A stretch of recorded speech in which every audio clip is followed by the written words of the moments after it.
Hello, everyone. My name is Strider656, and I'm thrilled to welcome you all back to the channel. We are doing an explainer series on War of the Ring by using the Java client to just look at it. I'm joined again by Arukimania. Say hello, Aruk. Hi everyone, I'm thrilled to be back. All right, so the last video we planned to do like a 45-minute to an hour segment, and we ended up going an hour and a half. It did not go as planned. Turns out this game's complicated. It's a little complicated. I think the game got like a 4.2 out of 5 rating for complexity on Board Game Geek. Um, so we're going to break this video down today. The goal is we're going to start by doing a quick review of what we already talked about, and also better explain the hunt, because when we rewatched the video, it was kind of confusing there, and we've missed some important things. Then we're going to talk about combat, followed by cards, and then we'll see where we go from there. Yep, So and in between, we'll touch on the Elven Rings. that's right. Thank you. All right. So we're going to start with the hunt. I think that makes sense. In the last video, we talked about the map. We talked about the strongholds. We talked about the political track. We talked about victory conditions. Um, and now we're going to talk about Yep, probably the most important thing from the recap are those victory conditions. So the first way the game ends is if Shadow corrupts the Fellowship. Second way the game ends is if the Fellowship dunks the ring in Mount Doom. Third way the game ends is if the Shadow military is at 10 points at the end of a round. The fourth way the game ends is if Free Peoples is at 4 or more victory points at the end of a round and Shadow is not already at 10. Correct. And that's important to note, is that end of a round means that all of your action dice are spent. So it's not that you have 10 for 1 second. It has to be at the end of the round. All right. So we're going to talk about the hunt. Again, I'm going to call this the hunt take two. Yeah, we're going to remember the guides this time. We are. So I want to draw your attention to a few things when we talk about the hunts. Unfortunately, I do not have like a cool system for this where I can show you like highlights. But this on the top here is the fellowship track. This is very important. This tells you the movement of the fellowship. It goes from 0 to 12. And then if you want to move over 12, you can. You can just put it back to 1. And just remember that that just to add 12 to it. To the right of that, you're going to see all the companions. You see a box here. It's called the Fellowship of the Ring. You can see it kind of in this box that I'm showing you along the right. It shows you another breakdown. So even though the characters are here on the map, in the Java client, it's right here underneath the dice. So we have in order Strider, Legolas, Gimli, Boromir, Merry, and Pippin. You might notice that Sam is not there. That's because if you look at the Fellowship figure, which I'm going to move over here, if you take a look at it, I'll put him in the Fellowship of the Ring just so it makes more sense to you. So if you look at this figure, you can see that Sam is actually there with Frodo. And They're inseparable. spoiler alert, they go together.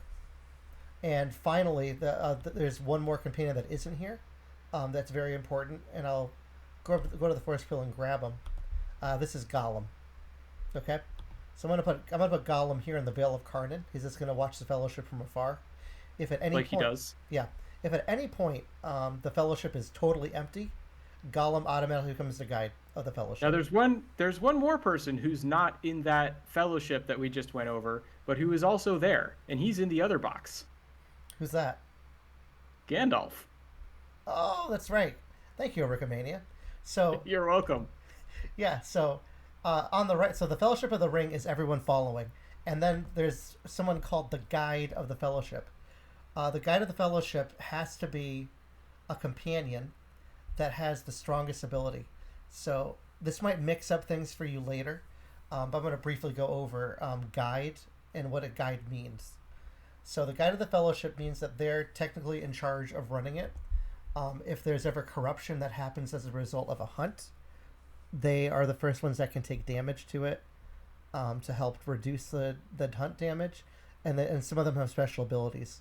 So I'm going to put all the guides kind of out so you can see. So this is Gandalf. I'm going to put in here. Let's see, where's a good place to do this? I'm looking for like a trail here. I'll put him here in Cardalon. So that's Gandalf. He's worth 3. He's a 3 companion. Strider is also a 3 companion. I'll put them together. These are their levels, which I'll explain soon, but it's important to know this before we even talk about the movement of the Fellowship. Levels are important on companions for a whole bunch of reasons. Right. If you'll remember from the last video, we were talking about levels in terms of movement if you separate them. And we sort of also brushed up over the fact that level also impacts how you take corruption, which I'm sure we'll get to again here. We shall. All right. So I separated them to make sense. So Gandalf and Strider have a companionship level of 3. Now, the Java client does not include the character cards of these companions because that they didn't want to include it. Plus, you're supposed to own the game, which I own 2 copies of, so I don't mind going over this with all of you. So they have a level of 3, which means that they have to be the guide to start the game. Either one of them. This is important. Most Right. people start with Gandalf as the guide, but you could start with Strider. Right. They're your level 3 companions. So I'm going to put them back over here. Now that we've talked about them, I'll just put them back in the Fellowship. And those are our level 3 companions. Then we have our level 2 companions, which are Legolas, which is here, Gimli, and Boromir. They're level 2 companions. That means that if we take corruption, they can block 2. We were talking about this earlier, and this might be confusing, but it's the game. So if you look at the hunt pool, which I put on the right side, as the Fellowship moves, they might draw a hunt tile, and with these, they can block that much damage. So, for example, if Gandalf is the guide of the Fellowship, and we draw a 3 tile, if they get caught, then the guide can. I'm gonna put him on the bottom. We can take the guide, and then we can say, "I'm going to use him. He's done," so that the corruption track doesn't go up. Right. Normally, the corruption track would go up by 3, but you can sacrifice the life of the guide in order to take that corruption damage instead without moving that corruption tracker up. Because remember, if that corruption tracker gets to 12, doesn't matter how many companions or guides you have left. If that corruption tracker gets to 12, Shadow wins the game. Right. Okay. So put Gandalf back here. So Gandalf's worth a 3. These guys are all worth 2. And the important thing to note is, so you could separate Gandalf and Strider, or you could have Gandalf and Strider die to corruption. Those level 2 companions, you can't jump straight to a hobbit. One of those level 2 companions has to be the next guide because they're the level 2 companions. It could be any one of those 3 that you want, but it has to be one of them because they're level 2. Right. Once the 3s are out. Sorry, it can work. So we're going to talk about their guide ability and how they're each special. We'll talk about their combat ability later and why they might be more helpful outside.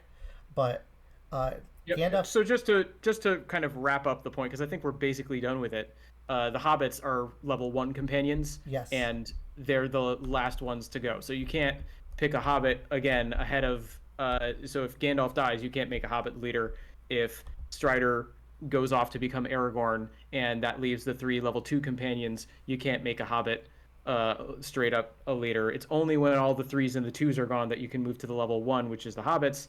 And then, as Strider briefly mentioned before that, once everybody else is gone, Gollum shows up and he shows the Fellowship the way.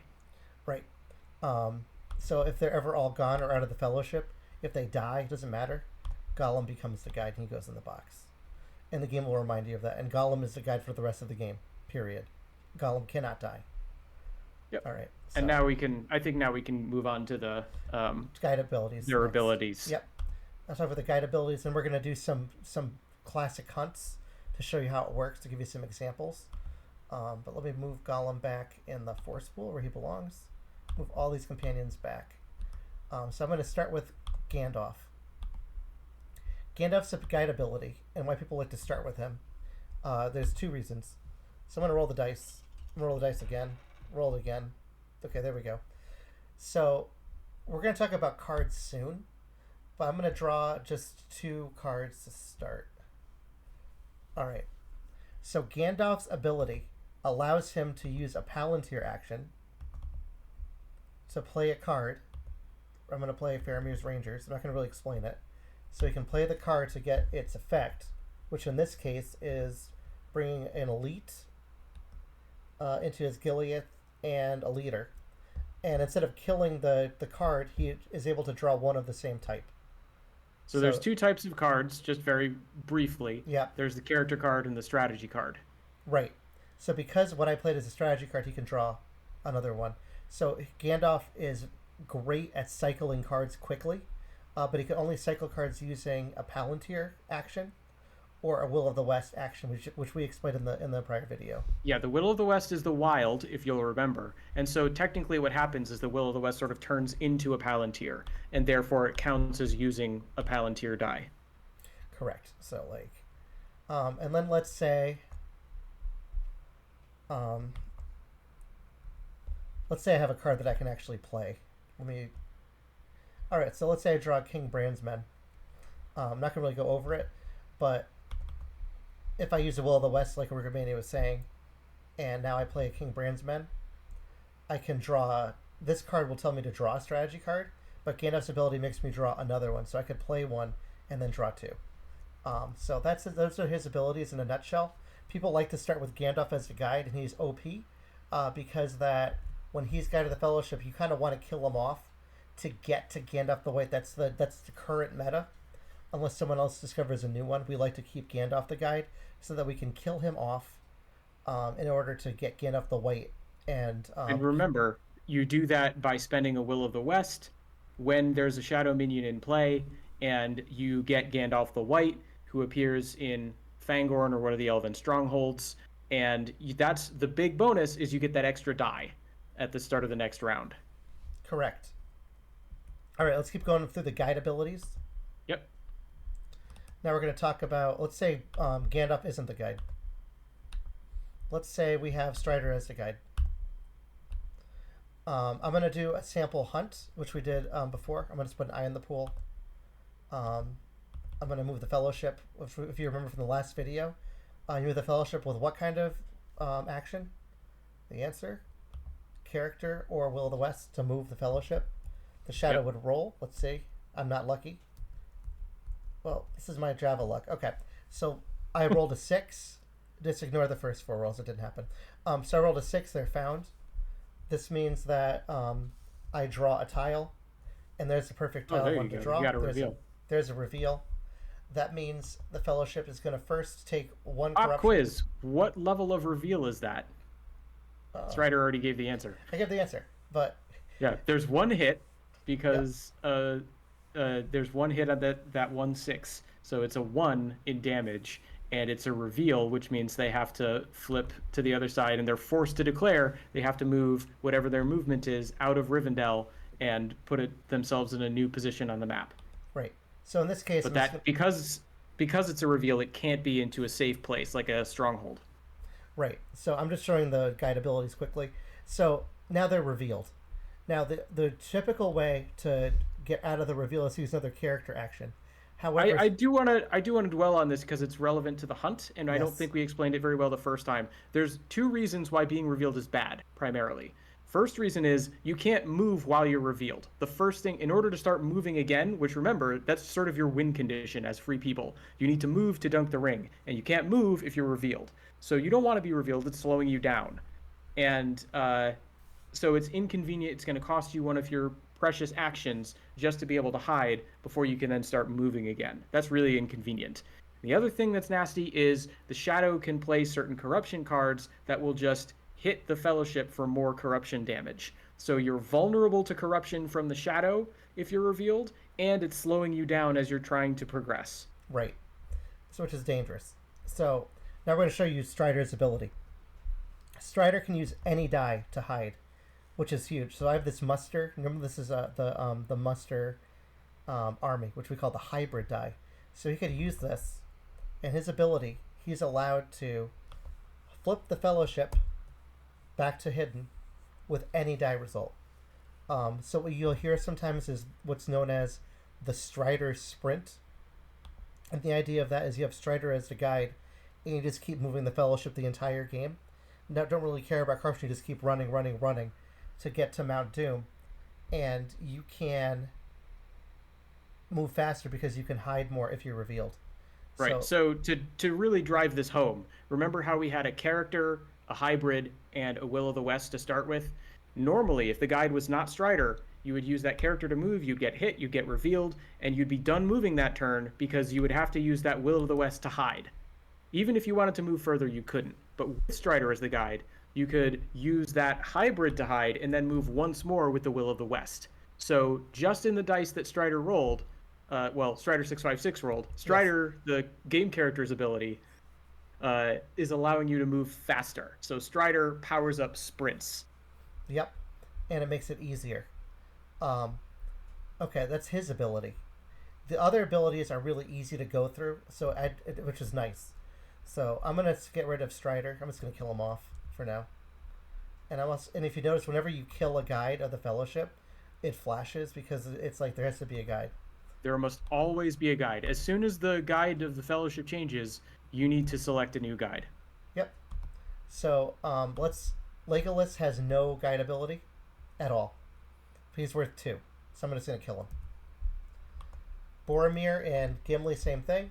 So let's put Gimli out. No special ability. Boromir, no special ability. They're just corruption shields. Right. The hobbits have a special ability. Because they're one companions, you think, man, they suck. But what's cool about them is that if you were to draw like a 2 tile, which I can't draw, there we go. There you go. I just mixed this up. Let me change my zoom settings real quick. Back to what it's supposed to be. I put it at 140, by the way. All right. They could take. You can take one, and then because your guide ability is to separate, and they can move to one space away from where the Fellowship currently is, plus their track. So I'll talk about how to move the Fellowship in a minute. How to like separate companions again. We'll go over that because I didn't really do a good job last time. I don't think. So that's how they work. They can chain, and then once they're out, they go to Gollum. So that's their So ability. normally, so this sort of drives home another point that we sort of maybe talked around a little bit. Normally, you can only soak corruption with the guide. So if you're in Mordor, like we talked about last time, and you get a 5R or something really nasty, and you've got a level 3 companion up front, you can soak 3 of that 5, but you can't soak into the next companion, who then becomes the guide. Only the current guide can deal with that amount of corruption. That's the nice thing about the hobbits being able to separate to take corruption, is that they can do what we call chain, which is they can combo after one person takes corruption and dies, a hobbit becomes the leader, they use their ability to separate and lower the corruption without actually dying. And then you can go to the next hobbit, and the next hobbit can do the exact same thing. So with that 5R, you could lose a level 3 companion, and then if only the hobbits were left, you could then go hobbit, hobbit, and then you would take nothing. And Strider sort of mentioned that briefly at the end of the last video, but this guide ability is really how that works. Yeah, very very helpful. Plus, when the hobbits are outside of Mordor, they can't die via any kind of Fellowship stuff. Instead, they just get separated from the Fellowship, when they move 1 plus the level of your Fellowship, which I'm going to explain in a little bit. Let me finish off all the guide abilities. I'm going to go to Golems now. So, Yep. and I explained this in the last video, so I'm going to try going quick. Golem's ability, he ignores all the reveals. So I think I have a bunch of them. So this like one reveal, if it got drawn, typically let's move the Fellowship.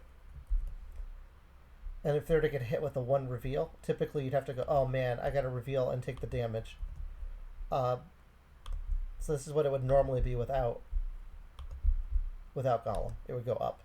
But what Gollum can do is he's allowed to take the corruption and ignore the reveal. Or he can say, I don't want to take the damage because I'm the last guide member, and I just want to reveal in order to prevent 1 damage and take none. It only works on the standard tiles that do not have eyes on it. So if you look at the hunt pool, Gollum can't dodge any eyes, but Right. he can dodge everything else. right? when we first played our games, we were dodging eyes as we didn't know how to play the game. So that's some stuff that we learned. So I'm putting all the tiles back in the pool. So you look at all the hunt tiles here. All these ones that have the reveal, besides the eyes, are Gollum doesn't have to declare to, or sorry, reveal to. All right, that's that's all the guide abilities. We're gonna do some demonstrations now of all the guides again. I'm gonna pause the video so I can get this set up, and you guys won't see anything. All right, guys, with the power of YouTube magic, we are back, and Arukimania and I decided the best way to do this is just to simulate what a hunt would look like. I'm gonna make this interesting by putting 3 eyes in the pool. The shadow player is not going to go. It's just going to be me going. All right. So I'm going to move the fellowship to start. And what happens next? You look at the hunt pool box here. There are 3 eyes in the pool, and that means you roll. You roll the dice, and if I roll a 6, then I am hit. And if you look, my roll is a miss. So it's safe. I'm safe. All right. Second action of the turn. Actually, I'm going to draw cards. It's not going to mess things up, but it's fine. Because, what do you mean not viewing the free? Oh no, I probably glitched it. It doesn't matter. It's fine. It's fine, because this is not an actual game. Alright. There we go. Let's say for my next action, again, Shadow is not going.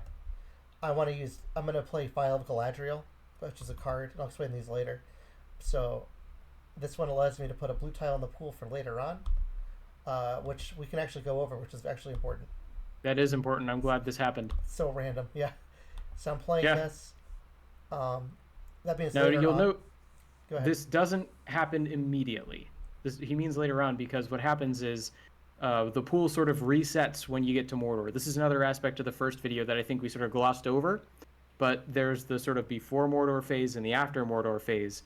And because this is still the before Mordor phase, the File of Galadriel has yet to truly enter the hunt pool. Yep. So Gandalf, I'm using Gandalf's ability, his guide ability. So he gets to play this, and then he can draw another character card, which is good because I can show you this one too. And then he kills it. The idea is this -2. When we kill the die, it goes into what's called hunt removed. Sorry, hunt used, which means that when we get to Mordor, we can put it in. And the card tells you that you can't have this in the pool yet. All right, we're going to move the fellowship again. This time, so I'm going to go to 2 movement. Now remember, there's theoretically 1 blue thing in the box when this happens, so the target number goes from 6 down to 5, and there's still 3 red eyes, so that means you roll 3 dice. And this time, if you look, I am hit. So it's a 5, 2, and 3. The shadow is now going to draw a hunt tile from the hunt pool at random, which is Control H for a shortcut on Java. And I drew a 3. So good news. Perfect choice for me. Gandalf is worth a 3, so I have 2 options here. I can either take Gandalf and kill him off, or I can choose to do what's called a random companion. I guess you have a third option as well, which is just take the corruption. Right. So there's 3 options. Option 1, take the corruption, so I can go from 0 to 3. Option 2 is that I can take the guide, who's to take the damage. Option 3 is I do what's called drawing a random, which is where I can draw a random companion out of the fellowship. Rather than take the known value of the guide, you can roll the dice. Sometimes, correct me if I'm wrong, Starter, sometimes you will end up drawing the guide. Correct. But you can try and avoid drawing the guide and take the level. So if you were to random into Boromir, you would reduce this by 2, and Gandalf would stay as the guide. All right, so for the sake of example, I am going to take a random, because let's say I really like Gandalf's ability. By the way, this is not the way you should play, but I'm going to take a random. So I take a random companion by pushing Control D. It's in the free people thing here. I hit Control D, and I randomed into Gandalf. So okay. Oh, perfect. Even the game knows it was a bad idea. Yeah, the game knows it's a bad idea. All right. Now he doesn't have a choice there. Correct. There's no choice. Once you choose a random, you can't go, I changed my mind. That's who you lose. But because this is a simulation, I want to show you what happens if you don't draw Gandalf, because this is an interesting rule. Okay, every single time I'm drawing Gandalf the Grey. Let's try this again. It might be glitched. There we Oh, go. there we go. Finally. All right, I drew Pippin. So what you do now is Pippin is worth how many? If you remember, he's worth 1. So Yep. you have to take the 3 damage somehow. So you do 3 minus 1 equals 2. And you move your corruption up. Then you take Pippin here. He can't die because that's his guide ability. And it's not even a guide ability. It's his disability in general called I Will Take Him Alive. And he can move 1, 2, because that's where the movement is here on the track. And they can move 1 more. Because that's his level. Right, so he could go like, you know what? I'm going back to Bree. Now, because the composition of the fellowship changed, you can choose to change your guide. This is one of the times of the game where you can do that. This is why I want to show this example. So I can be like, you know what? Now that the composition has changed, I want Strider to be the guide. Because I have Athelas in hand. Oh, I don't now. I did in the before. But yeah, too many iterations. oh well. I can say I want to put Strider as the guide. Because I just feel and like if for example, instead of 3 with a non-reveal, which is what this tile is, this had been a 2 reveal, then you might want Strider as the guide to use his ability so you could hide with that last hybrid die. Correct. All right, so I'm gonna kill this off here, and then with this last action, I'm gonna demonstrate the Elven Rings, which is kind of a preview of later.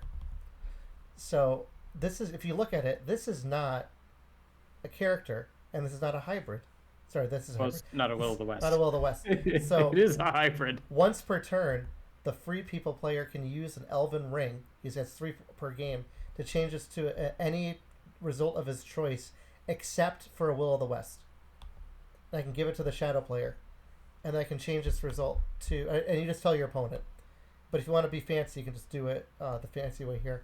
Make it a character we're going to move again.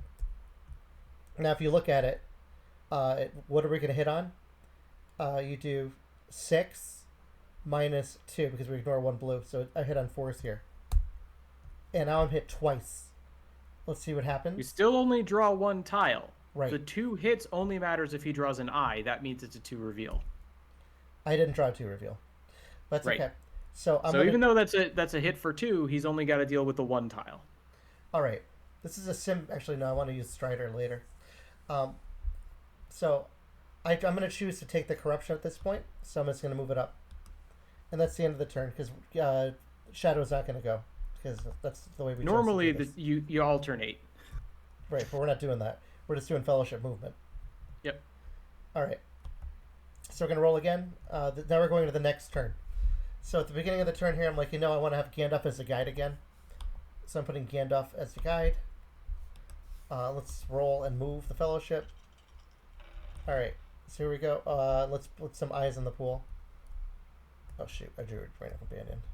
I'll put 5 eyes to make it interesting. Very interesting. Someone with the fellowship. They roll for the hunt. Miss. That's safe. For some reason, I have Legolas hanging out in the dice. And now we're at 4 movement. Hopefully, I'm going to move again and get hit. I should, because it would be ridiculous if I wasn't. So now 5 dice hit on a 5 or a 6. All right. So I got 3 5s. And I drew an eye. All right. What this means is that the eye is worth how many points? So you have to look at how many hits you have. If you look at this example here, how many hits is that? 3. So I'm going to choose to take my guide because I want this makes sense to me because now I can use Strider to hide next.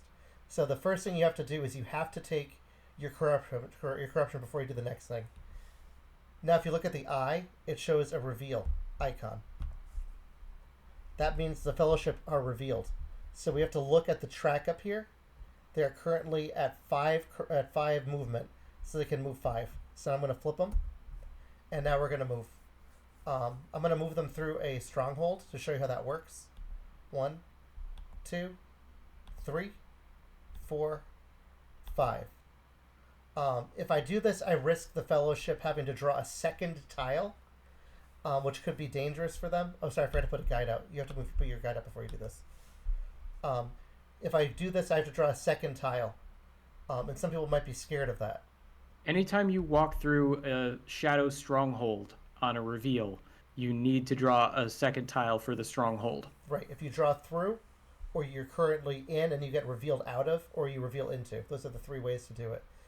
So if I had stopped in Mordor, or stopped in Moria, sorry, then the same thing would happen as walking through.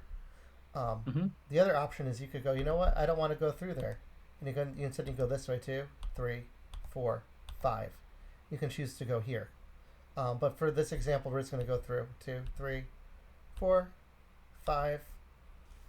And now we're out. And now we move Gandalf over here. And now we're drawing a second tile. And I draw a 0 reveal. So, which is nice. Which is nothing. So nothing happens because you're already revealed. You can't reveal again. You can't double reveal. And unfortunately, for free, you can't say, well, can I flip the reveal back to normal? No. So then that resolves that action. Yeah. And also, Strider mentioned this in the last video, but just to reiterate, if that had been an eye, it wouldn't do anything at that point. Correct.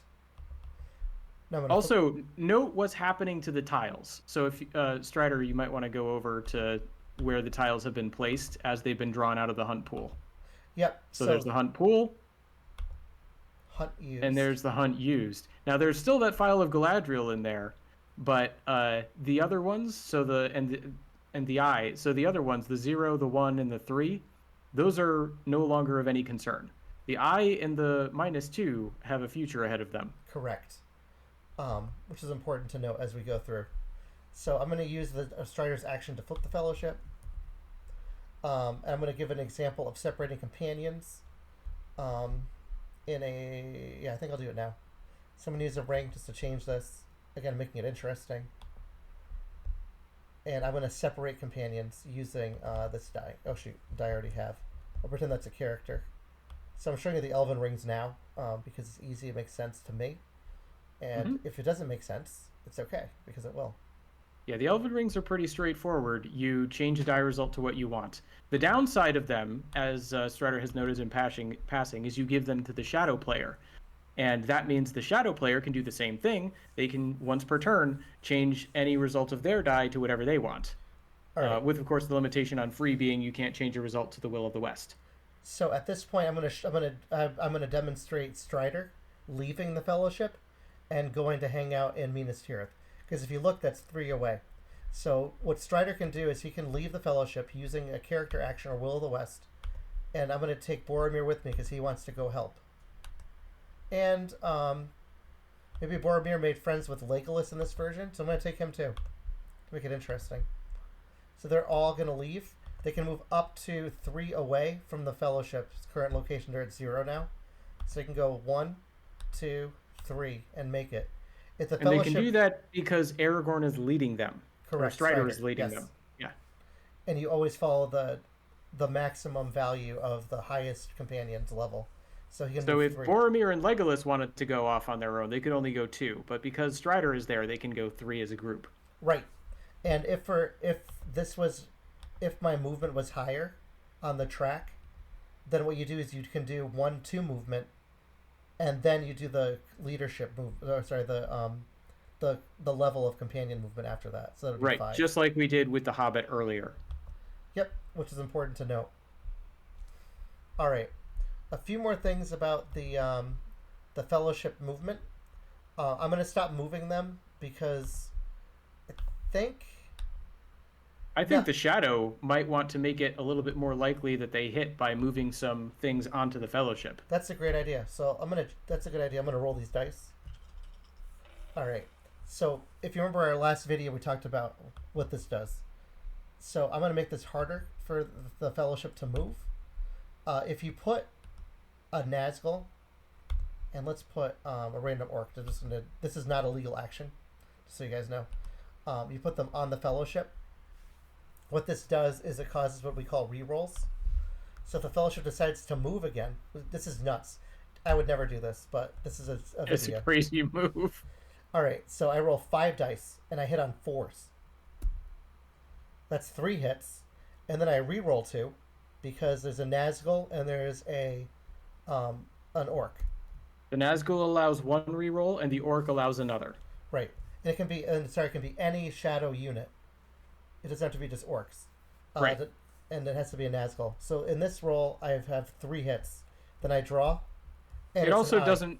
Yep. It also doesn't matter if you've got 5 Nazgul and 5 troops there. Right. So so this is painful. So what you can do now with who you have left is you can take Boromir. Sorry, so you can take Gimli out to sacrifice because he's worth 2, and then you can right away chain Merry out, and Merry doesn't die. He goes 1 movement for the Fellowship plus 1 more. So let's say he wants to go to Fangorn, or sorry, to Westamnet.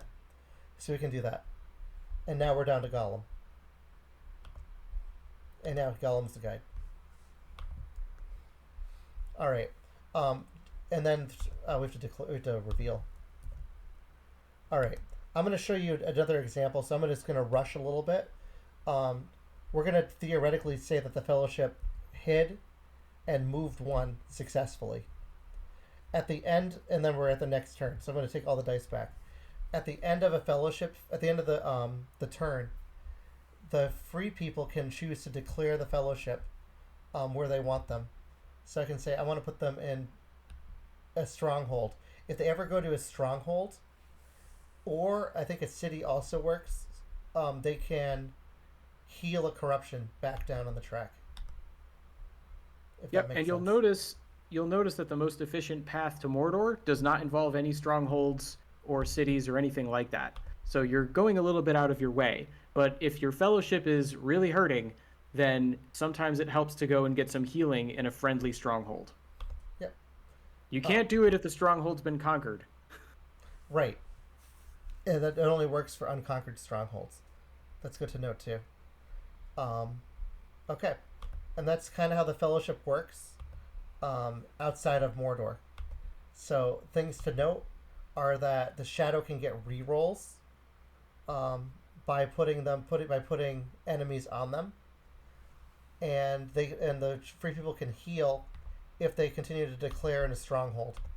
So if the Fellowship doesn't move, at every turn they'll heal a corruption till they're down to 0. And then you can't heal below 0. You can't say I'm so uncorrupted that I'm going backwards. That's not how it works. So that's the way the hunt works outside of Mordor. I don't think I'm missing anything regarding that. Yeah, I think we've got it this time. I think it's pretty thorough. This is very long, but we just want to make sure that if people are confused about moving the Fellowship, it makes sense. Another thing to note about separating companions, because I'm in. This was going to be a little confusing because we haven't talked about combat yet. But in the event, and yeah, I'm going to do it because it's important to know because I've made this mistake in a game before. So I'm pretending that Gollum isn't the guy. I'm pretending there's like 1 hobbit left. In the event that there is a shadow army that goes and attacks Minas Tirith and the Fellowship is here, the Fellowship, when you separate companions, they have to go into the siege. They can't leave. So he can't go to his Gilead. He has to go here if you separate. It'll make more sense when we go over combat. Yeah, but I just wanted to explain it because it's one more thing about Fellowship movement. Yes. All right. That's a good point. So we're gonna pretend now that that the free people have made it to Mordor. So at the end of the turn, if they're in Mordor, that means they can enter either Minas Morgul or the second entrance, Morannon. If they ever finish, if they can declare up to that point, or they get revealed into it, they can say I reveal I declare to the Mordor track. So that's going to be the second half of this portion. So I'm going to call the first half outside of Mordor, the Fellowship, and then we're going to call this part inside the Fellowship. Sorry, inside the Mordor. All right. And remember all those cards or tiles that I said were waiting? That's suddenly become relevant again when you declare onto the Mordor track. Right. So now what we're going to do is we've declared onto Mordor. Um, there's some special tiles. I'm going to put them in the pool for the shadow as well. I'm going to put them all in the pool Yeah, why not? because that way you can see them all. So let's say everyone played all of their tiles. So these are blue. Each one of these tiles you have to play with a card. Right. They all need cards to enter play. Some put them in hunt removed because you have to use a card to play them. I just made a mistake. Let's try it again. Needs you to go into hunt used by doing this and killing them all. There you go. There you go. Now when we go into Mordor, and it's killed the whole hunt pool, which is not going to help. let's put some tiles back. Let's pretend we're going to pretend for the sake of the video that these tiles have not been drawn yet. And now we're going to go and we're going to do what's called making the hunt pool.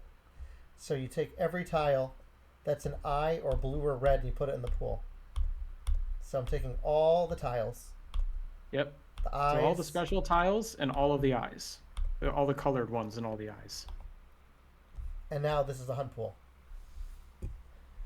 This is a little different here, the way the hunt works in Mordor.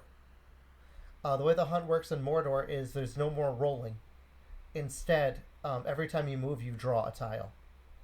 Okay? And an eye, no, because that we're in Mordor, the eyes are all successful. So there's no more how successful were you? Every eye counts as a hit. And because there's no lower from 6 to 5, from 5 to 4, and so on for every blue, all the blue tiles or blue action dice that you use to move, also that they get added to the hunt box, they also power up the eyes in Mordor. Okay. We haven't really talked about this earlier, but I'm going to explain it now because we're in Mordor. Typically, some people play differently when they're playing the game. You can allocate eyes. We'll talk about allocating eyes when we're talking about the turn order later on in another video. Yeah, I think it makes the most sense to talk about like turn sequencing when we're doing our like sample game. Correct, which we're going to get to. But you can only allocate up to the number of companions. So I'm going to do a die roll to see what happens. So we're going to Mordor. So they have to allocate an eye. And now I'm going to have the shadow roll their dice. Didn't do anything. Because they didn't roll any eyes. Well, you can keep rolling. That's right, I could keep rolling. Alright, I'm going to roll a few times for both. There we go. There we go. Alright, so we're going to move in. I'm going to show you what movement in Mordor looks like. If for any reason the Free People player does not move or hide in Mordor, at the end of the turn they take a corruption because Mordor is dangerous. So we're going to move to see what this looks like. So move in the Fellowship. No roll for the hunt. You just draw. This time I drew a 1. I'm going to kill him off. Now the hobbits outside of Mordor would separate. Right. And they would move around on the board. This is the one time that the hobbits can actually die because Mordor is dangerous. Yep, they're dead. So they wander along for eternity. So he's gone. All right. Let's move again, see what happens. And now because there's no modifier, this blue this blue dice in the box counts as, if I draw an eye, it would count as an eye. Let's move again. And then we draw. Oh no! Ooh, yikes! It's a red tile. The red tiles are unique because that they do different things. So this one is Shelob, and what that means is we have to move backwards as it's red. Red tiles. All the reds are what are called stops. So you have to move back. You don't actually get the move. If you look at the bottom right of the tile. Ooh, wow, there we go. That's actually nice. Wonder if I can figure this out. Whatever I'm doing is making it worse. Let's scroll down. There it is. And that, for some reason, the tile did not change size at all. That's so funny. Yeah, it's really hard to see because it's red on red, but there is a red circle with a line through it to show that it's a stop in the lower right-hand corner. Yeah, sometimes you move the Fellowship backwards, and this tile with the shadow will do is they're going to roll a die, and you take that much corruption. So I'm going to roll. Oh Jesus! All right. Holy smokes! Both times you've drawn Shelob in these examples, and both times you've rolled high. All right. So Well, you get to see Gollum in action. yeah, we're going to. So this means you're going to take 6 corruption. Um, so Gollum, I know it's not a standard tile, but it's not a reveal. So Gollum will be like, you know what? I can't hit. That's too much corruption. So he can go for 5, right? I And think instead so. of going to 7, he's going to say, I'm going to flip the fellowship so we don't take any more damage. And that's his ability in action. All right. Let's go to the next turn. So we've gone through Mordor. We're rolling again. I'm going to roll the dice until I see a result that I like. Again, the shadow declares 1 because that's their max. They roll another. Let's see what the free rolls. Not Ooh, bad. pretty good. All right, so we're gonna start by flipping the fellowship. You have to hide before you can move. Yep, and then kill. And then let's move the fellowship again. See what I draw. A 3. Okay, I'm gonna take the damage. If the fellowship dies, oh well. 1, 2, 3. Because remember, if Gollum has the option to reveal here and reduce that by 1, but that also means slowing yourself down. Instead of being able to make another step this turn with that Will of the West, you would have to hide with it. All right, let's see if I die. For the heck of it, I'm gonna move the Yeah, why fellowship. not? I'm move the fellowship again. They died. Okay, so in this result, They died. What? Why did they die, Strider? all right. What happens with an eye So in Mordor like this? So you can think. So there's a common mistake that we made this mistake when we played. This would do 3R, and you could be like, but I have Gollum. I can hide, and to reduce. In this case, you can't. So they would go to 12. Then the game's over. Because Gollum can't reveal to avoid damage from an eye. Correct. For the sake of gameplay, we're gonna draw another tile, okay? Because let's see if we can draw a blue. Nope. Let's try again. A blue. A blue. There we go. There you go. If you get a blue tile, it's a 0. You just do no damage to the fellowship. Okay. Yep, the blues are pretty straightforward. If you get a -1, the corruption goes down 1. If you get a -2, corruption goes down 2. We're gonna move again. I don't want that one. I'm gonna go until I get another blue one. This is not This working is a the way I want. murderous track. This is like the worst track ever. All right. Let's say I draw the -2. That means I literally go backwards 2. Okay. There you go. All right. To make this interesting, let's look at the hunt pool. I'm gonna make the corruption at 9, and we're gonna do our final step in Mordor. Now I know we already died a few times. Yeah. But let's just pretend we've made it this far. We're at 9 corruption. Look at the hunt pool and see what could happen in terms of what's going to kill us and what's going to win the game for us. Right. So if you look at it, it depends on what the shadow rolls. So the shadow, I'm gonna get their dice back. They have to allocate an eye. Let's see what they roll. They rolled. They have 3 total eyes. So if you look at the hunt pool, all the eyes are going to kill us because they're going to do 3 damage. The 1 stop will not kill us. The 3 stop will not kill us, and the because that Gollum can declare because does not have the reveal on it. Exactly. All right, let's see how we do. I'm curious. The red stops would be annoying though because this is the final step, and if we get stopped, we can't dunk it. All right, so here we go. We're gonna move the fellowship to see if we can win. No. Nope, we're dead. No, we died. Mordor really hated you in this sample example. That was horrible. I've never rolled a Shelob 6. That was really bad. Yeah. That was awful. Shelob 6 today, Shelob 5 yesterday. It was also determined to kill Gandalf. This is crazy. Let's say we didn't draw an eye. Let's try a different draw. I'm trying to get the 3. -1 would have been nice. Yeah, I'm trying to find the 3. There we go. If we drew a 3, it's important to note that you go up to 12, but then you can reveal to move down 1. This is a traditional Lord of the Rings ending, by the way. Yep, that's the book ending. Right, because Gollum declares in order to sacrifice, and you're at 11 corruption, and that would be a win. Unfortunately, we didn't really get a legit win today. But that concludes the tutorial on the the Fellowship movement. Hopefully that makes Yeah, sense to hopefully, everybody. hopefully the hunt made more sense the second time around. Yep. One thing to note, just to be interesting, I want to show you a scenario that would suck for the free people. Let's say you're at 11 corruption and you roll, not that, not that, not that, not that, not that, not that. My luck is so good. There we go. Let's say Yahtzee. let's say you roll this. You lose the game unless you can heal yourself somehow with cards. Because if the Yep. fellowship, Because and let's say you yeah, have no you rings, can't move or hide. right? And if you have no rings, it's an auto loss for free, and it's important to notice that when you look at the corruption track. All right, we're gonna talk about combat next, so we're gonna do a little transition here. I'm gonna pause the video briefly, and then we're going to. You won't see anything, but we're gonna do combat now.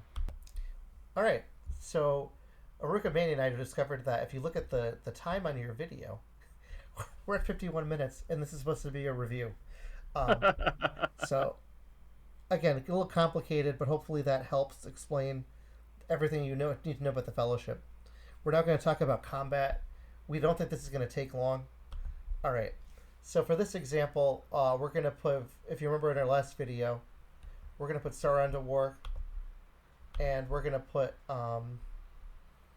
we'll just have them do a basic battle.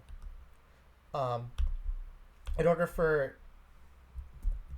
let's do this. I have to actually view the cards to make this work. It's not like. Oh right, yeah, you have to view the hands. All right, here we go. All right, here we go with combat. I'm gonna do just some random stuff in the middle of the map so you can see how combat works and it makes sense and it's brainless. All right, I'm gonna just for the sake of the video.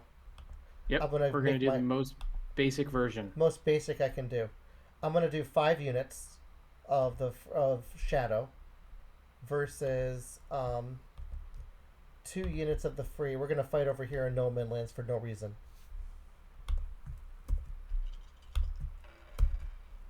All right. We are going to have the shadow attack this North Army, who just decided that it's a great idea to hang out over here. So the shadows come a long way from Buckland. They have. They decided to just go here and they're on a vacation. They're on a vacation far away. So right now I'm going to show you what happens when the shadow attacks. They're going to use an action, an army or a hybrid action. It has to be hybrid, or an army for the shadow to attack here. The way combat works is you roll d5 for each unit you have for a maximum. You roll a d6. That's what I meant.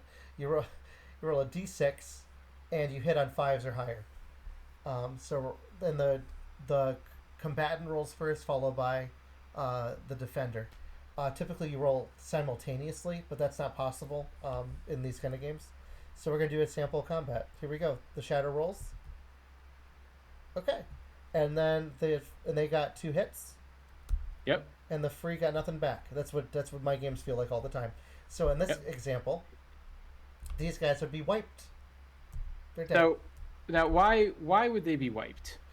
Because that if you look, there are 2 hits that the shadow got. So they rolled. So shadow got the 2 hits, and each one of those units that they're opposing represents 1 HP. Oh, that's a good call. Thank you for bringing that up. So, just so you know, 5 is the number you're always going for. It's 5 or 6s to hit people. Let's talk about HP quickly. This shouldn't take long, hopefully. We'll look at the force pool of the shadow, because it's easier to see. If you look, you'll see that there are some units that look small, some units that look large. The little units are worth 5. Are worth 1 each, and the big units are each worth 2. So I'm gonna just I'll put a few of them on the board so you can see them. Then we'll do some math skills here. All right, move them back to the Shire, and here. All right, there's a stacking limit of 10 units that you can have. So we're gonna make a very large army. Now there is a difference between units and HP. HP is the amount of casualties the army can take. The number of units for the stacking limit you could have 9 elites and 1 regular. You could have, well, I don't know if there are enough elites for this to happen, but theoretically, if there were enough elites, you could have an army of 10 elites. That would be very strong because you'd be 20 HP. Um, but in this example, as Strider has shown us, we have 3 elite units and we have 7 regular units. That hits the stacking limit of 10 units total. Okay, we're gonna do a little combat out here now, just for the hell of it. Um, And how many HP do they have, even though it's 10 units? let's figure that out. Let's do the math. So, if you look at the Shadow Army, you have 7 regular. So They have 1 HP each, so it's just 7. plus 3. And they have 2 HP each, so you multiply it by 2. So 3 times 2 is 6, plus 7, this is a 13 HP army. Versus this Elven army, which has 5 units. Or sorry, 5 HP. And 3 units. Yep. Now, this is important because you don't roll dice based on HP, you roll dice based on units. So, and then you can roll a maximum of 5 dice, even though you have 10 units for Shadow. So Shadow is going to roll 5 d6s, and Free is going to defend with 3, because that's the stacking limit of 10 compressed down to the die roll limit of 5 against the 3 units that you've got in the Free People's Army. Now, there's a gray figure there that represents a leader for the purposes of this battle, in terms of calculating the thing I was just talking about, in terms of how many dice you roll. They don't matter right away. Right. So let's simulate a combat. So as Shadow may be like, man, I rolled 10 dice. I have 10 units. No, you don't. The maximum you can ever roll in the game is 5 dice for everything. 5 dice is the maximum to roll for a hunt. 5 dice is the maximum to roll in a combat. Let's see how this combat goes for Shadow. They got 1 hit. Now let's simulate what we got to figure out what they're going to roll back. So you have to count the amount of units here. 1, 2, 3. They're going to roll 3. In this example, they got 3. They rolled 3. They got 1. Then they can re-roll 1 because they have a leader. Right. Remember how I said the leader didn't matter right away? They matter later because they allow a re-roll of one of your die that misses. Right. And now we determine what we call casualties. So if you look, the Free hit twice, the Shadow hit once. So the Shadow takes their casualties first. They have 2 options on how to take this.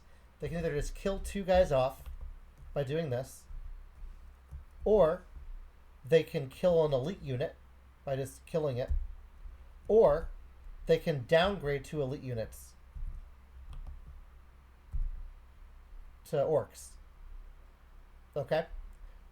And the reason you might want to downgrade those 2 elites rather than either lose a single elite or lose 2 regulars is because that keeps more units in the battlefield. So if they were at, say, 7 units in that field instead of 10, and they wanted to keep rolling with 5 dice, it might be important, well, 7 I guess wouldn't matter, but it might be important if you want to keep rolling with 5 dice to downgrade rather than lose an elite or take 2 regulars as a casualty. Correct. And then the Free is going to decide how they're going to take their damage. Yep, and they only took 1. This is important to note. So if I want to downgrade, let's look at the force pool. You'll notice that there are no casualties here.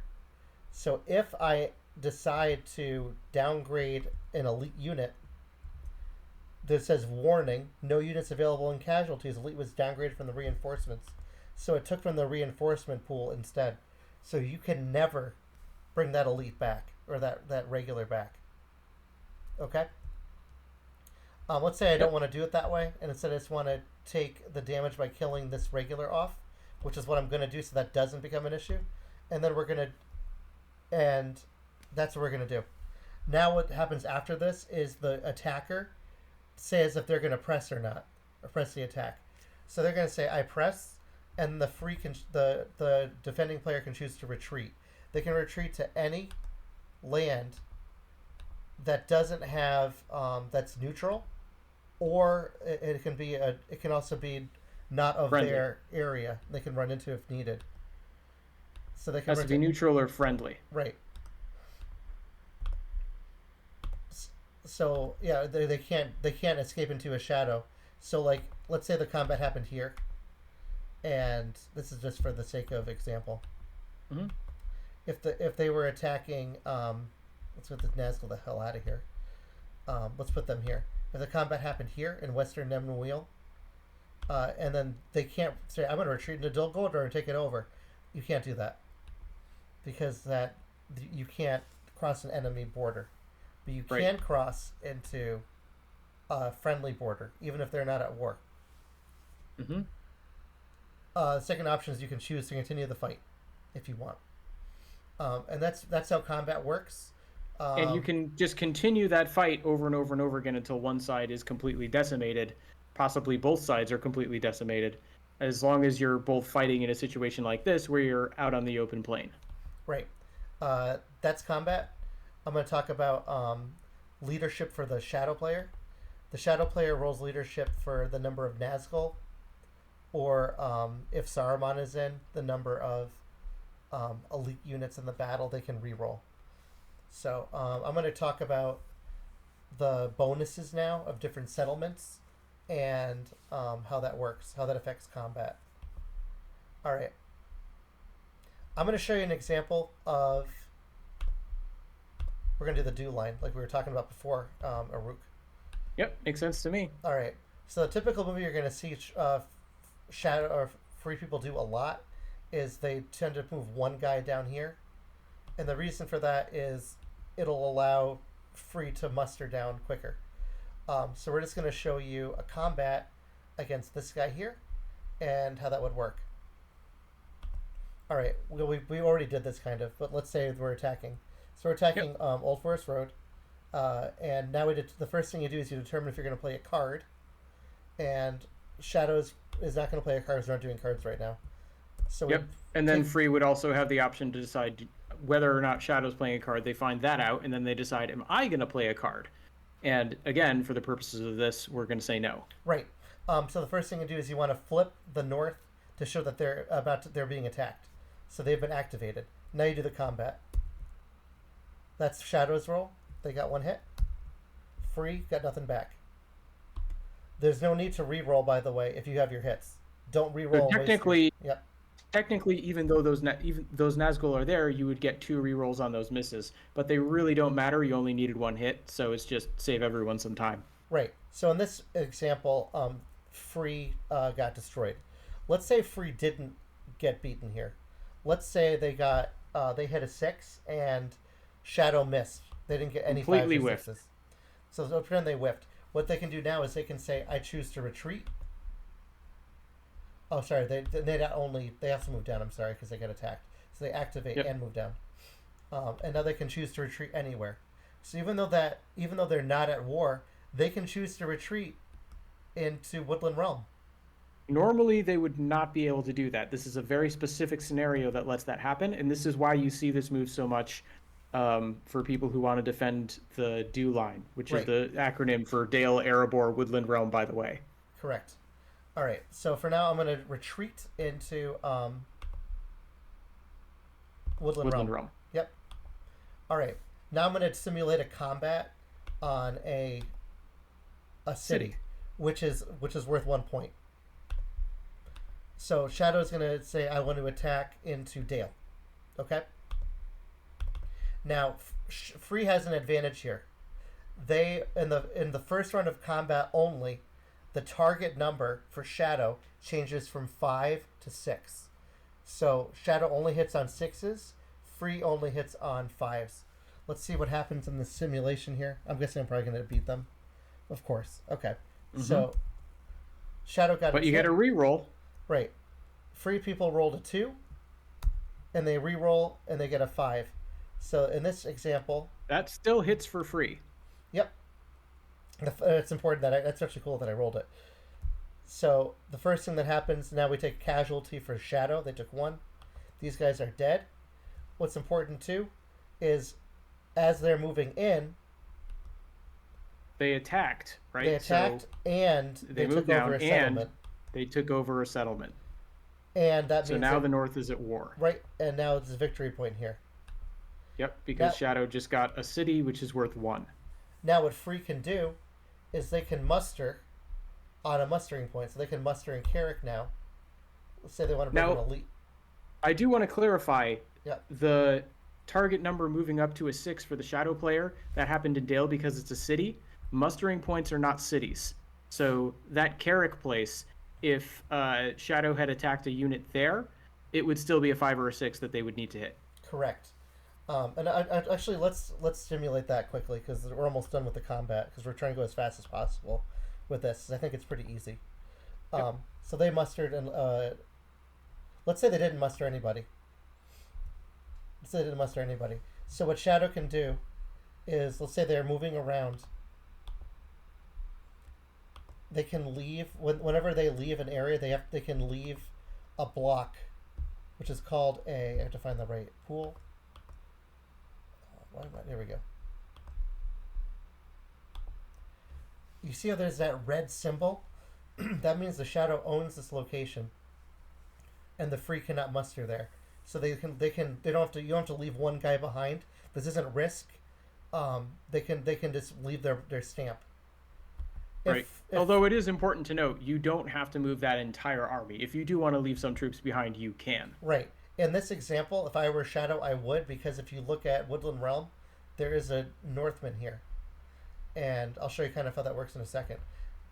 And then if Shadow walks here, they can just take that over. And when they take it over, that means that the free can no longer use those places as mustering points. Right. It's like a block. However, if this guy were to go out in Dale here, we would remove that, and then the track would move back down. So you can't keep getting the same victory point over and over again. It has to be 10 at the board at one time. It's important to note. Now I'm going to go over a siege, which people sometimes get confused about. And this is the last example of combat that we're going to go over. And again, we're going quick because I think combat's pretty easy to explain. All right, so now the Shadow is going to attack Woodland Realm. They have a choice here, the free people. They can either do what's called a siege, or they can do what's called a field battle. In this example, we're going to do a siege because it makes the most sense. If they were to do a field battle, just so that you know, it would happen just like in neutral territory. Right. 5 or 6 for both sides, and they just roll dice like a regular combat and take casualties that way. Right, which was not beneficial for the free people player. Normally you want a siege if you can. Unless you've got a massive army.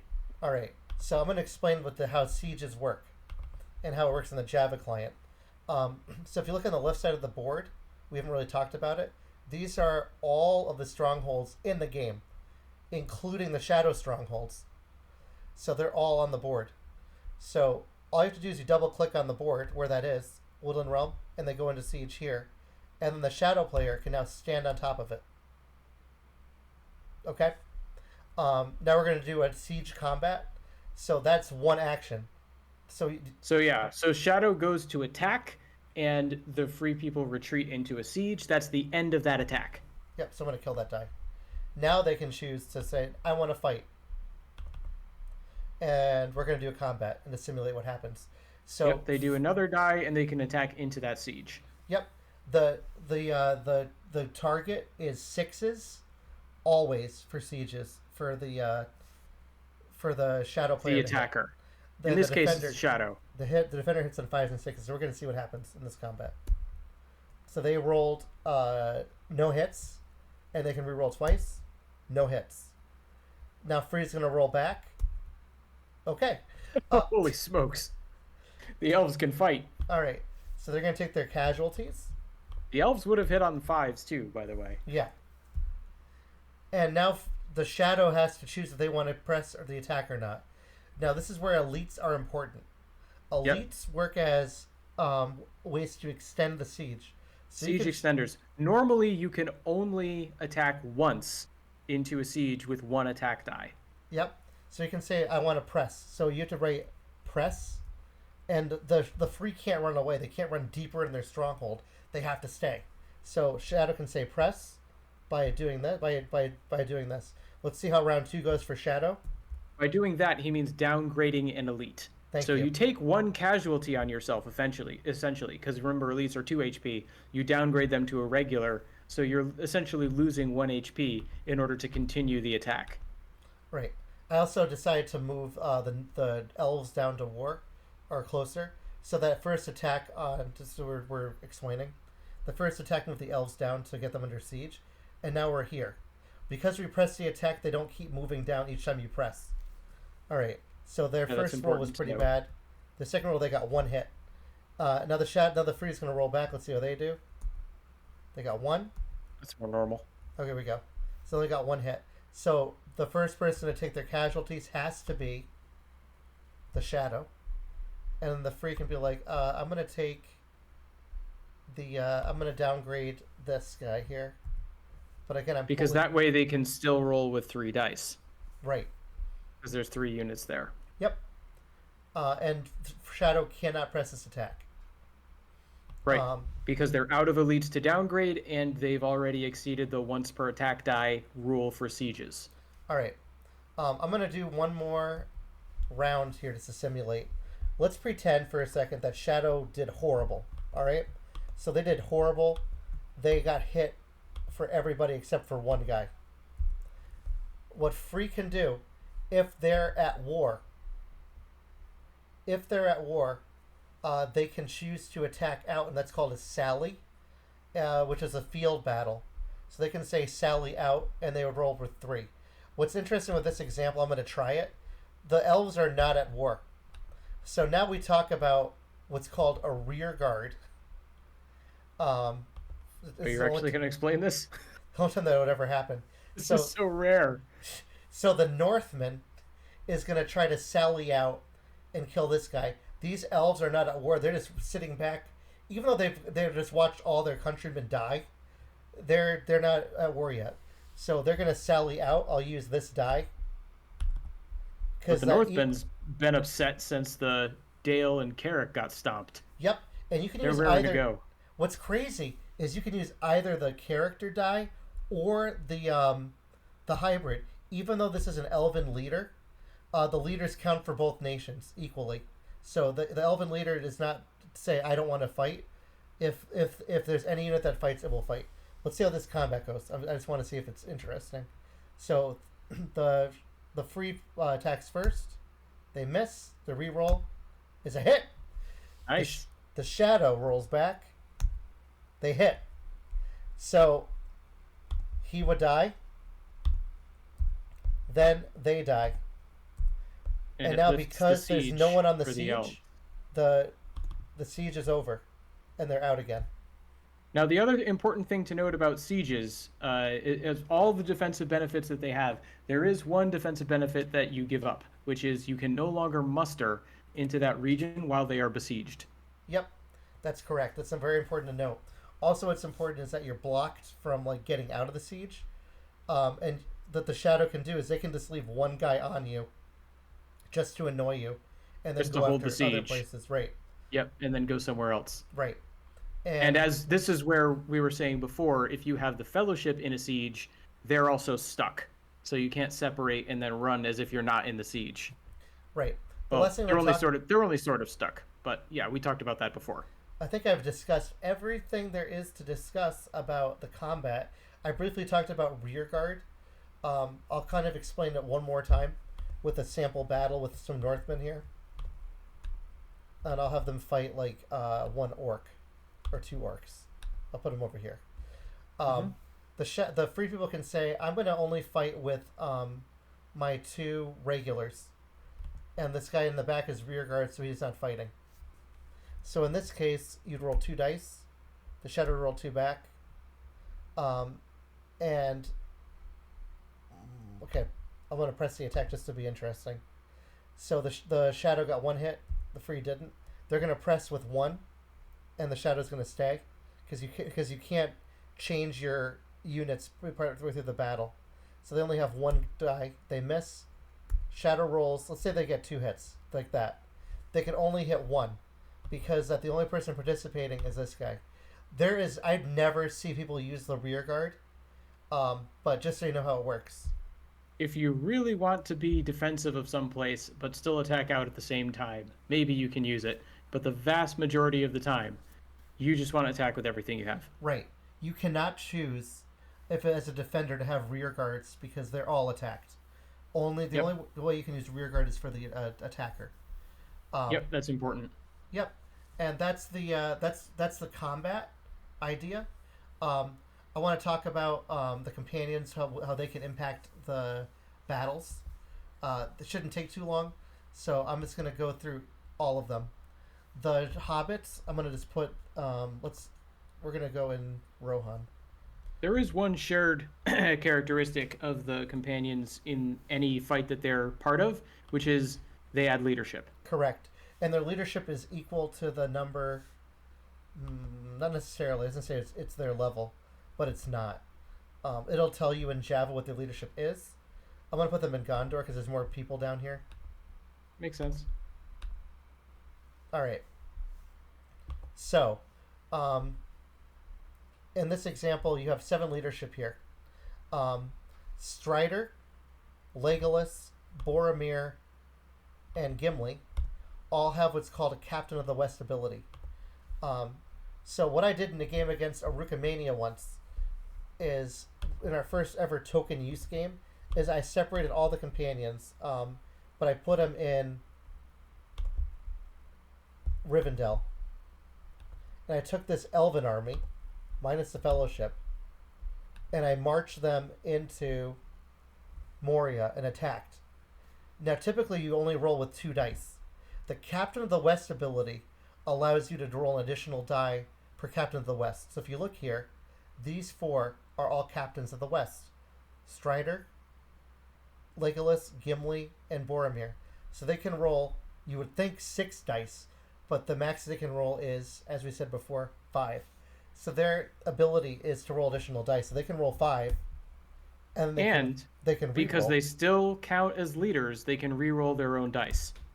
which is why some people like to separate companions. So if you look here, I just got the 2 6s I would need to take them out if I was to siege them, and then this roll happened. They would Right, die. because shadow strongholds you can also go into siege for. Right. Important to note, strongholds are worth 2 because they're harder to take, and cities are worth 1 because they are easier to take, and they don't have to have that. After the first round of combat, you lose that advantage of 6. Now the one thing to be careful of, as strong as those companions are, they're a bit of a glass cannon, because the only actual troops on the ground there are those 2 elven units, which they happen to be elites. But if somehow Shadow was able to get 4 hits on that army, that would be the end of it. Yeah, I was laughing at my rolls there. Yeah. I was trying to get hits. This is typical games for me.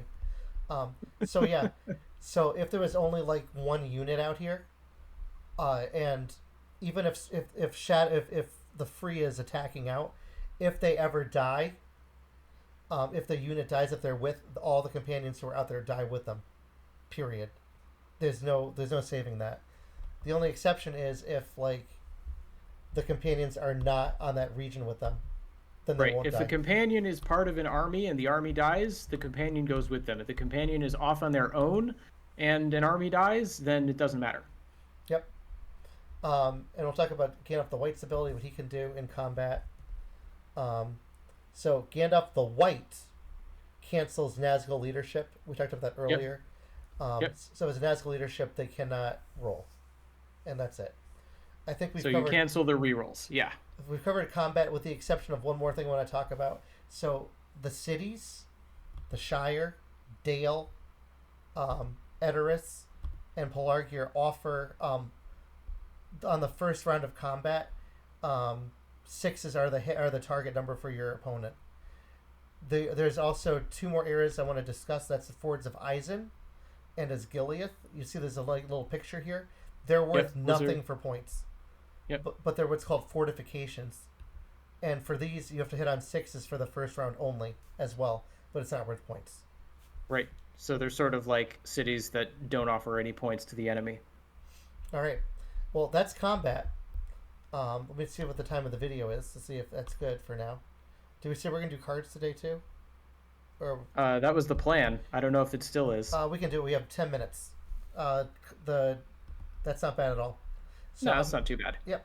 I will say, just very quickly, we're going to go over cards. We're going to sort of go over them in concept. We're not going to cover every single card. There are excellent breakdowns of what the cards do and how you should value them and how many there are of each kind in the deck. If you're just sitting down and you're just learning this game, I would encourage you, don't look up the cards. Play with someone who also doesn't know what the cards do, and get ready to have your mind blown because they change the game in all these different ways. So we've just spent 2 videos that are about an hour and a half long. So almost 3 hours of us explaining this game. These are sort of the rules as they normally apply, and the cards change all the rules. Right. All right. So I'm going to draw cards for the shadow and for free. And I'm going to show you how they work. So there are 2 types of cards. You're going to see it. They're located on the top left and the bottom right of the screen. The ones that have the character icons are called character cards. And the cards that have the banners on them, or armies, are called strategy cards. And there are 24 for each. So 48 total cards. The cards have a double thing. You'll notice right you can see Fear Fire Foes here. And House of the It's Stewards. also Shield Wall. Yep. House of the Stewards is also Brave Stand. Right. So they have 2 uses. The top half of the card is used outside of combat. And This is sometimes called the card effect. right. The card effect is the top. The battle effect, the combat effect, is the bottom. Okay, so this card allows you to move any and all companions who are not in the Fellowship. Then if a companion ends up in Bree, so right now, if we were to use this card, and they end up in Bree, it brings the North straight to war. Right now they're at war, from our example before, but this would bring them straight to war, and ignores the whole political track altogether. I'm not going to go over all the cards, as that's not the point. I'm just using the ones They that we break have. the rules. Yep. Yep. Um, But that means you can't play that card as a shield wall. right. If you were to play a combat with the Shadow Army, and at the beginning of combat, you have to declare the attacker declares that they're going to play a card, followed by the defender, and you choose the card you're going to play. So let's say when you're choosing cards for combat, you ignore the top half of the card completely. You only look at the bottom half of the card. I'm not going to go over all these effects. I think it's more fun if you read them yourself. So that's all I'm going to go over with the cards. So the cards break the rules of the game in a very fun way because that they allow you to do things that you normally can't do. Like I guess there are a couple more things to note. So for example, for the combat thing, if you look at the lower left, you'll see there's a number there. Yes. Oh, thank you so much for bringing that up. That's huge. All right. So the way it's called an initiative order. So let's say I was to play. Let's do a combat. I'll have these 5 guys here, because why not? Fight these 4 guys. So first, Free is going to choose their card. I'm going to say, well, I have 2 companions in the battle. I'm going to play a Brave Stand because it's going to limit the dice you roll by the amount of companions in there. That's the card they're choosing. Then Shadow is going to choose their card. They're going to say, I think I can play a Great Host here. And I'll explain how that works in a minute. So they both choose their cards, and then you reveal your cards. It's not revealing, of course. Mm-hmm. I'm gonna manually do it, and then they'll show on the board. Now you look at the initiative order. So first, there's a 1, there's a 2, there's a 3. The 4th thing you do is combat, and then we follow the rules of everything else. So so you have to make sure that the bold text matches. Is a companion in the battle? Yes, this card is legal to play. So now the Shadow player rolls 1 die less in his combat roll for each companion in the battle to a minimum of 1. So the Shadow has to roll with only 3 dice here. The 7 happens after casualties, it says here. So let's see what happens. They got 2 hits. Free rolls back. They got 2 hits back. I'm going to pretend that... Let's pretend Shadow actually got more hits. Let's say they got 3 hits total. Mm-hmm.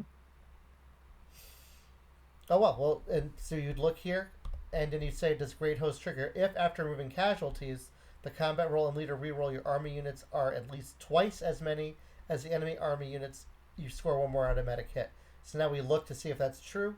You can see that it's not. So Great Host does not take effect. Right. And Okay. just important clarification, this is units, not HP. Right.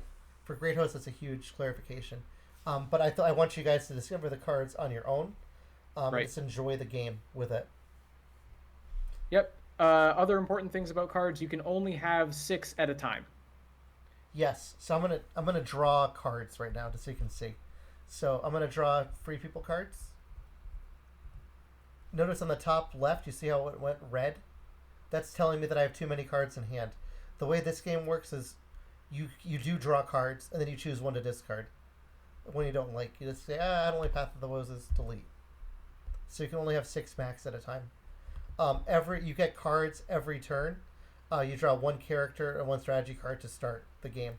And what makes this game so fun is it's so random because you don't know what dice you have or what die you're or what sorry what dice what cards you're gonna have. They're different each game. I mean, the cards you might go through them all, but you don't know what you have at the beginning. Yep. Now the other important thing that we should touch on with cards is that we talked about how you can draw a card or play a card with a Palantir. Palantirs don't care about card types, but if you look, there's one other aspect of the cards that we haven't touched yet, which is the upper right-hand corner. They have symbols that match different die facings. Correct. So I'm gonna draw a few more cards. Let me draw some more for. There we go. That's enough. I'm gonna draw for the shadow player a little bit. I'll draw one more. That's the wrong one. Okay. So if you look here, it shows the icon on the top right. I'm not gonna read the effect. If it has this is the muster icon. This is the army icon. This is a character icon. So you could theoretically, instead of using the Palantirs, all right, I'm going to try rolling dice so I can get some better results. You could There you use go. the character to play the character card, the muster to play the muster card, or the army to play the army card. That way you're not using your Palantirs. So that's the other way to play the cards. Thank you for bringing that up. Yeah. If you wanted to use the Palantir to draw, for example, and still play one of your cards from your hand, you could use that symbol matched card. Yep. Um, and just so you know, regarding the stacking limit, because I was thinking about it, I just want to go over quickly. The stacking limit's 10, but you can have unlimited leaders outside of it. They don't count towards your stacking limit. What were you going to say, Aruk? I think I just finished my thought, which was, if you wanted to draw with a Palantir, for instance, that might be a reason you would play with a matching symbol. Yep. And Elven Rings, again, you can use one per turn to change your dice result to whatever you want. And same thing, the shadow player can choose to change their dice result to whatever they want. You don't have to play the die that you change right away, but it has to be your turn to play the dice. And what the shadow can do is they can choose to make any action into an eye if they want before they make their next action. That's how the Elven Rings work. That's a quick explanation. Yep. It's very easy. Shadow player can't get Elven Rings if the Free People's player doesn't spend them. Once the Shadow player spends a ring, it's completely gone from the game. Right, at least in the base version. So Yes, that's true. that's everything, guys. We've explained all of the rules of the game. The only thing I didn't really go over was the cards, which is that like if when you're moving the fellowship, you can use your cards that you have on the board first. Well, we went over that in the last one. Yeah. We did, but that's another thing to know. If you notice here, there are some spaces on the board. The spaces here on the left, there are 6 spots here. I haven't seen more before, but this is called cards that are on the board or on the table. Yep. They will tell you, like the one you're looking at right now, play on the table. Right. And then you have space down here. This is where your combats will show, and your current die. In the next video, we'll probably touch on playing some sample games on Java, so you can see what it looks like us playing live. Yeah, there might be a thing because I've never played on the Java client. I always play Strider in person, so there might be a video where he teaches me a little bit about that. We'll play a sample game, and the other thing we haven't really touched on is the sequencing of everything. There's actually a whole important sequence of events so that you don't act with too much foreknowledge that keeps everything going in proper order. It's very difficult to talk about that without actually playing the game. So that's going to be part of our sort of final sample game summation. Right. So in our next video, we're going to go over the turn order and a sample game, and you can watch, and we're going to just explain what we're doing. You can find a lot of these online, but it's going to be a lot easier to just watch us play. It'll be nice watching us play because we know how to play the game. If you watch YouTube videos, sometimes you see people have no idea what they're doing, and they make all these rules errors, and it just makes me angry. Um, so Some people are very good. yes, I'm not. I'm okay at the game. There are better players than me, but I just wanted. Oh, I wanted to do my own take at a rules video. So this is very long, and we've gone for an hour and a half exactly right now, and I think we've hit everything important. I think we have, but if we forgot anything, please let us know. All right, guys. Thank you for watching. Thank you, Arukimania, for being here. Thank you for having me back. Yeah, please consider subscribing, liking the video, asking any questions you might have to clarify anything. We did our best to not ramble, but there's a lot of rules. The rule book is very long, which is why maybe it took 3 hours to go through them all. I can't believe we did 2 stabs at the hunt, and it still took us like a combined hour and a half just on that. Yeah, but it's so complicated. It's like 8 pages in the rule book on just that. So if you want to add more to this, just please leave comments, and see you on the next one. Take care, everyone. Bye.